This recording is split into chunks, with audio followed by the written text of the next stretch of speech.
சத்தீஸ்கர் மாநிலத்தில் மாவோயிஸ்டுகள் நடத்திய தாக்குதலில் 25 சிஆர்பிஎஃப் வீரர்கள் உயிரிழந்தனர். இதில் 3 பேர் தமிழகத்தைச் சேர்ந்தவர்கள்.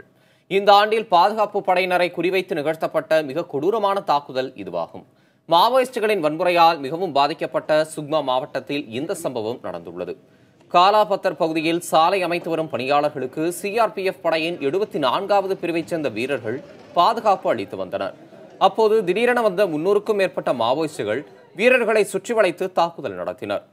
இதில் திருமுருகன், செந்தில்குமார், அழகுபாண்டி என்ற 3 தமிழக வீரர்கள் உட்பட 25 பேர் உயிரிழந்தனர்.